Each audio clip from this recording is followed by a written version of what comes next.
The Center for Quantum Computation and Communication Technology is leading a global race to develop a quantum computer and a quantum secure communications network. The Centre for Quantum Computation and Communication Technology is headquartered here at the University of New South Wales in Sydney. We have 6 leading Australian universities, the Department of Defence, and we have 12 formal international partners, including companies like IBM, Toshiba and Xivex, and then leading universities in Europe, the US and Asia. Uniting researchers across the world, the Centre seeks to create revolutionary new computing and communications technologies by exploiting the laws of quantum mechanics. Quantum mechanics is a branch of physics that describes the very small in the world, and the surprising thing is how differently that behaves. So we're used to the idea that in the everyday world we can intuitively understand what will happen. You know, if you drop a glass, it'll fall. You know, if you punch a wall, your hand won't go through it. But at the level of the very small, like atoms and electrons, or even very dim light, the way things behave is quite different and really quite baffling. Quantum computing is a really great example of how these fundamental principles can be applied to technology. The Centre's mission is to develop the science and technology of a global quantum information network, and that really means building ultra-fast quantum computation and ultra-secure quantum communication. We basically have 3 major programs. One is to develop a silicon quantum computer using electron spins as the quantum bit or qubit. The second one is to develop an optical quantum computer where we use photons of light as the qubit. Finally, we want to develop quantum communication in order to be able to develop absolutely secure communication, and there we've got to address the critical challenges of being able to extend the communication distance and make it very fast. So what is a quantum computer? What we're trying to do here is to make a new type of computer where the bits are not just normal transistors that switch on or off, but they're more complicated quantum mechanical system that can be on or off or both at the same time. That's what quantum mechanics allows you to do. You can make quantum superpositions. And the physical system that we have chosen to create these quantum bits is based on single electrons confined in a silicon nanostructure. The first technology for us is really to make single atom devices for conventional computing and see if can you actually take Moore's law all the way down to the atomic level. So that has implications for industry now. Can you push these devices smaller and smaller? So that's the first thing. But obviously the thing we're really aiming for is to make a quantum computer, and there you're predicted to get this exponential speed up in computational power, and that's kind of like the holy grail of the field at the moment. Can you actually make it? Can you know, you've got the technology there. If you make it, does it work? Can you actually encode it and do a computation on it? Building a single atom device is conceptually simple. However, it requires the ultimate in technological control. Researchers at the Center for Quantum Computation and Communications Technology use scanning probe microscopes to control the placement of individual atoms into a silicon device. Having world-leading equipment and state-of-the-art clean rooms are absolutely pivotal to the research.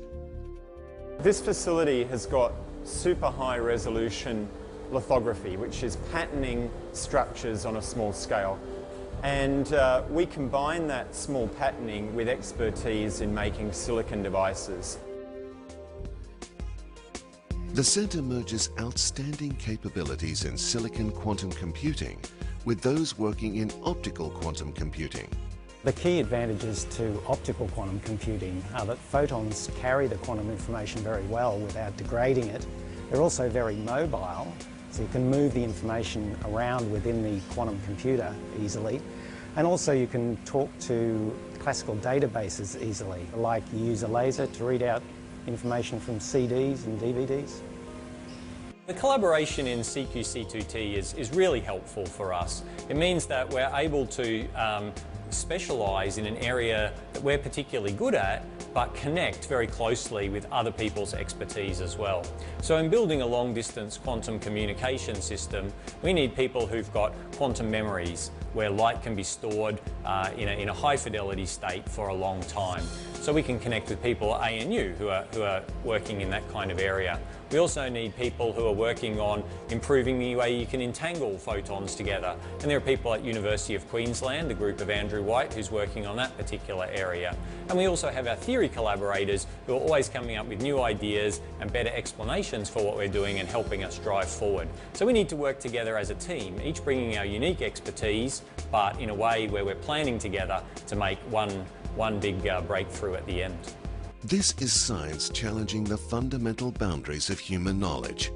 However, there are immediate applications in areas such as data security.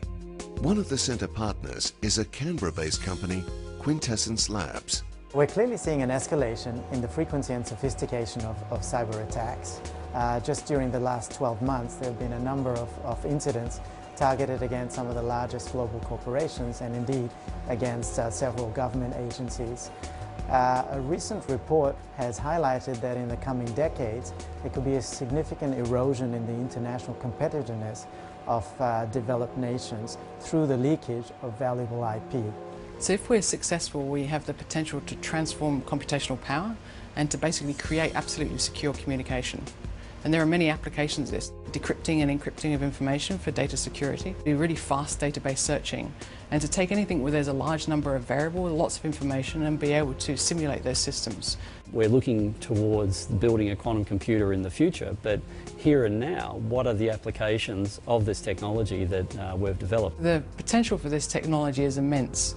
Currently, Australia is leading this field internationally, and with the centre, what we want to do is to maintain that lead into the future. We've got people coming from all over the world to work with us, and it's not really surprising because the research we're doing is exciting, it's demanding and it's challenging, and it's really at the forefront of research. It really is one of the greatest technological challenges of our time. 50 years ago, when the first transistor was developed, no one could have predicted the role that computers would play in our society today. As we transition to extremely small devices, we are now entering a new paradigm where quantum mechanics promises a similar technological disruption. We look forward to you joining us on our journey.